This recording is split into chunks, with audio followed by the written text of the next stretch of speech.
Well, I'm here with my friend Pat Durand, who's been the director of the 557 Restoration Project. Hi, Pat. How's it going? It's great to see you again. Great to have you back. I just wanted to come and get a little update. So, for people that might watch this, the way we first met is you helped the Climax engine project there as we collected that and moved it to its original birthplace in Corey, Pennsylvania, and we appreciate that help. And we got to see, your project, and we did a little video together. So I wanted to come back and just do a little update and see, where it's at today. I'm Patrick Durand, and I am the project manager for the Engine 557 Restoration Company. We've just completed our 10th year in this project. Wow. This is not a paint it and send it out the door project.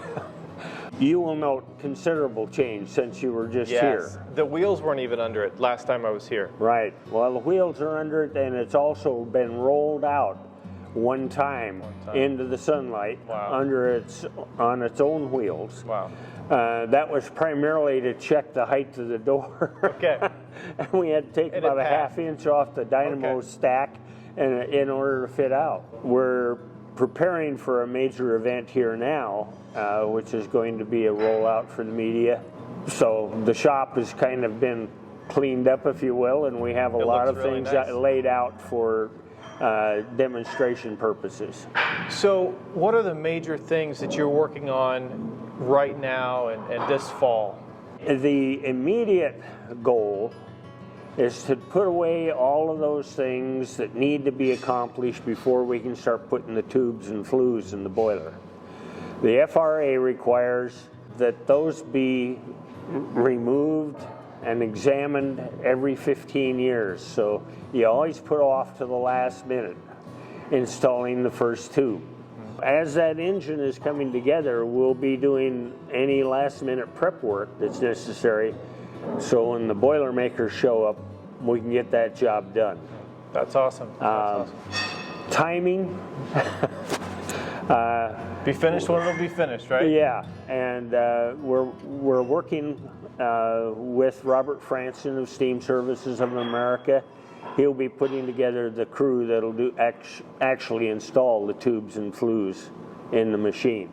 It's very gratifying to see it to this point coming together. Yes. Because we've been working on all these sub-assemblies all these years. To see it coming together properly is very rewarding. I bet. Well, it looks fantastic, and I know you're going to take us around and show us these different parts and stuff like that.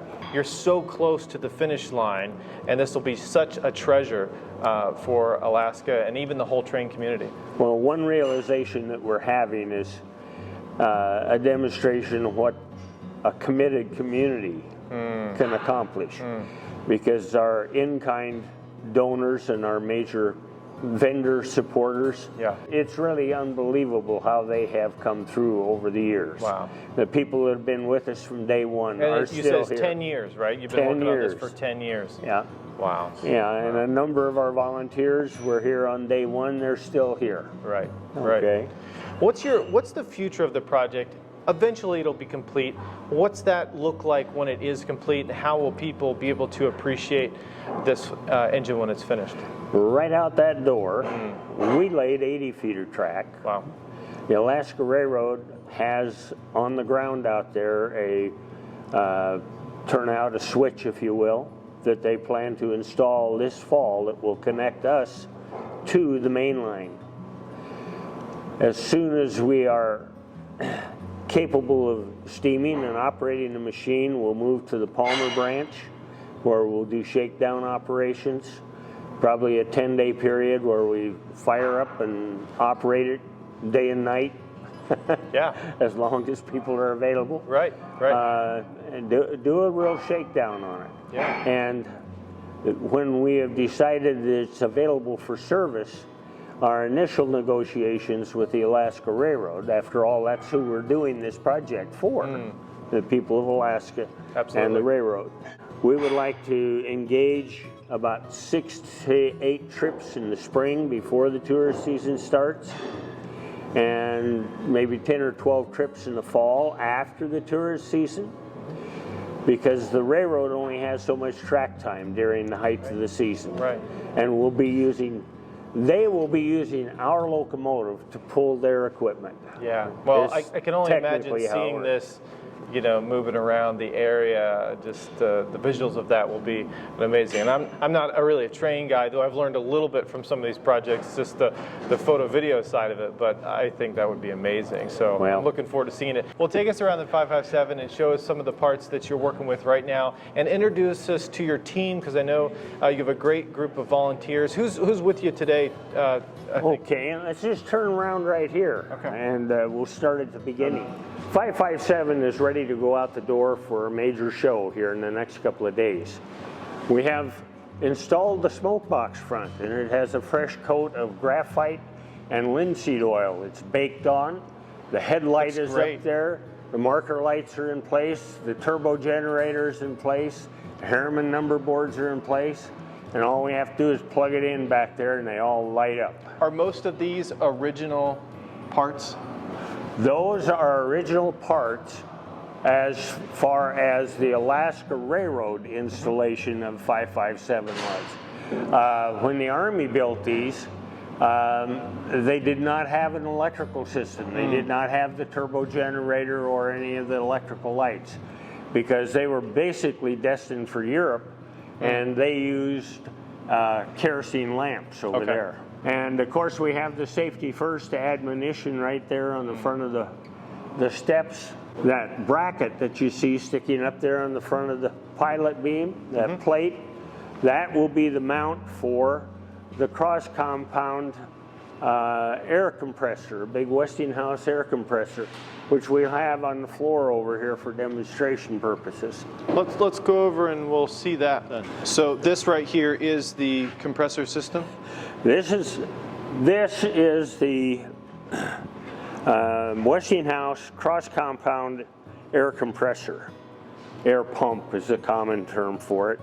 It stands upright, and the steam is used twice in this compounding situation, and you have 2 air cylinders and 2 steam cylinders. So this is the governor that controls turning the device on and off, and this is the air filter assembly. You can see the size of the can on the air filter. Yeah. Give you an idea how much air it does Is move. moving through. Yeah. Okay. And this was totally rebuilt by Steam Services of America using modern components. And just for reference point, that costs about $42,000 to overhaul it. Just to fix that part up. And when the locomotive was originally built in 1943, the entire locomotive cost $58,000 according to the Army. Wow. These are the pistons and the piston rods. The pistons are 19 inches in diameter, and they have 2 sets of segmented rings that fit into these slots. And Would those be brass rings that would fit in there? they're bronze and cast iron back to back, 2 sets of them. Wow. And these are the piston rods. We'll be doing a cleanup pass on these to recondition them. And the locomotive has a 19-inch bore and a 26-inch stroke. They look like they're in fantastic shape. Well, these show some fitting, but it's all surface material That can be cleaned up. that can be cleaned up. Sure. And what do we have over here? These are obviously very beautiful themselves. Okay, these are the connecting rods, and over here we have the main rods. Okay. And then we have the short connecting rods that go on axles 1 and 2. The large end of this rod connects on the driving axle on the main crank pin, and the other end of it connects to the crosshead just behind the cylinder block. You can imagine what those weigh. I can't tell you because we don't waste our time weighing them. We just say heavy. They're heavy. Yeah. Right. Absolutely. And all of those bearings that you see, all the bronze parts, yes.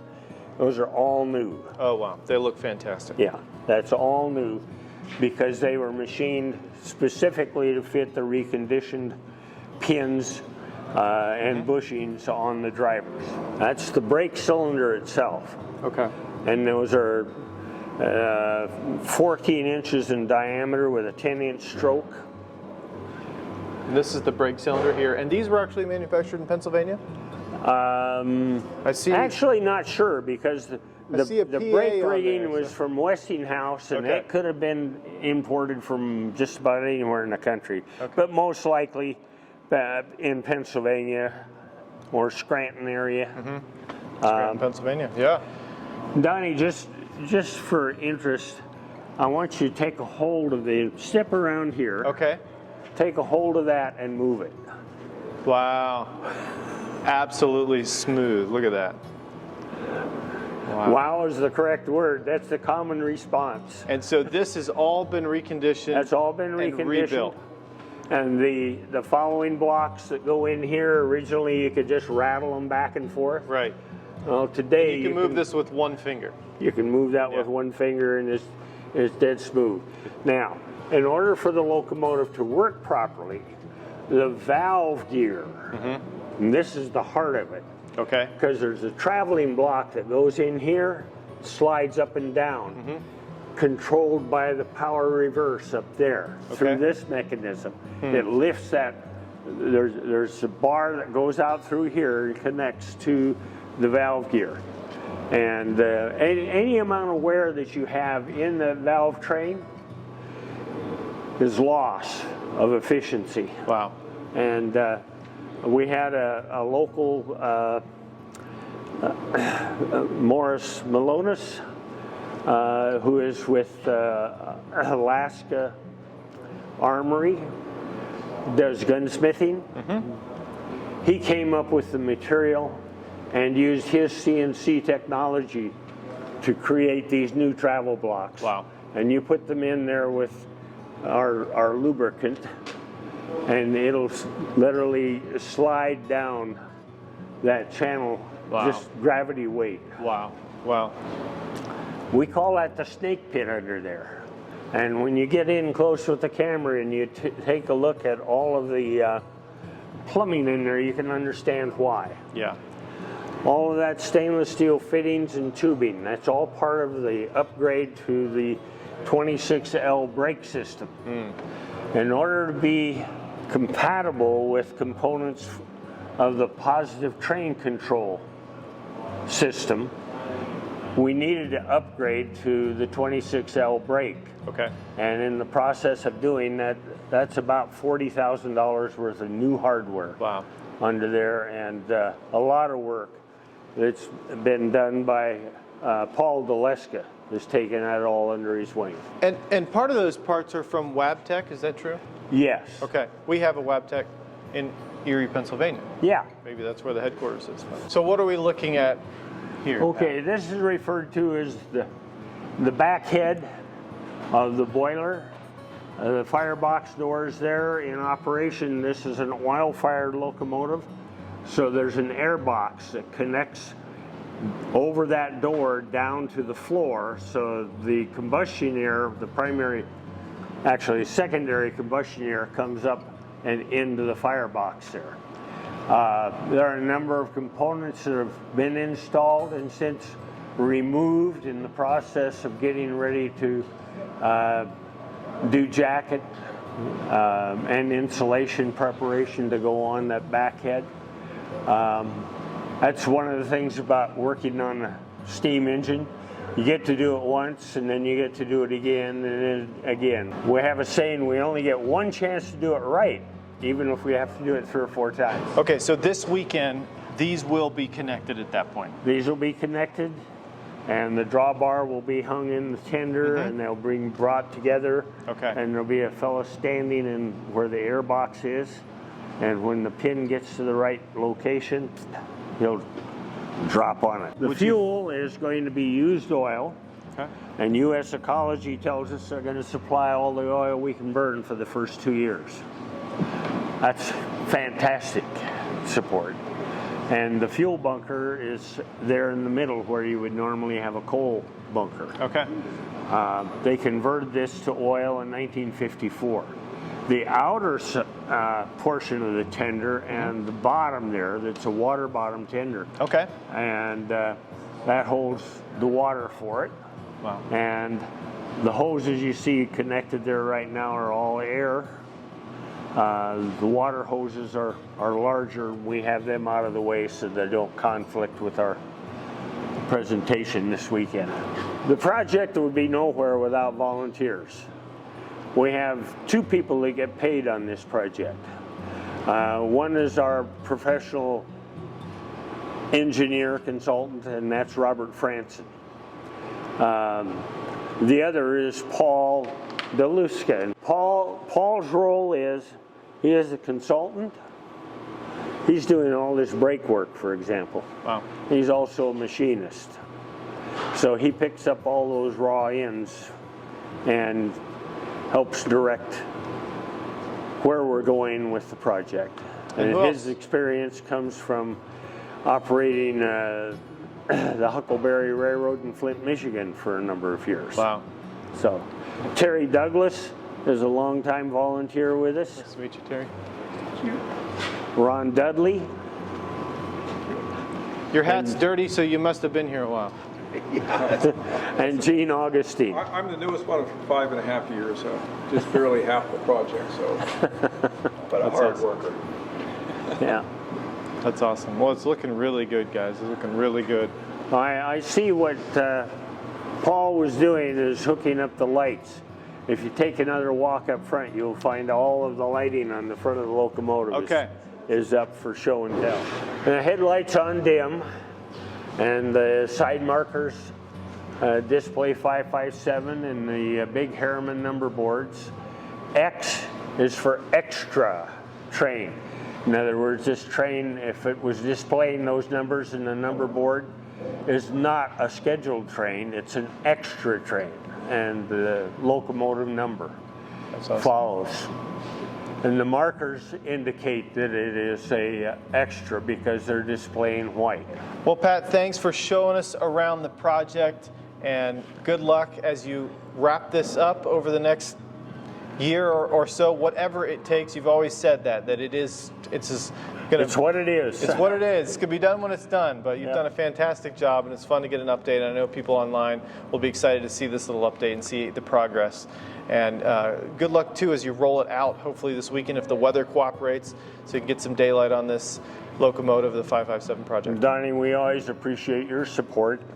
And I'm going to come ride one day, right? Yeah, that's right. And we please extend our best wishes to the 313 crew back there in Corey, PA. It was really nice being able to enable, in some small degree, saving another one of Alaska Railroad's artifacts, steam locomotives, and sending it home. Well, I know they have really appreciated your help on that project as well. So thank you. Have a blessed day. Thank you.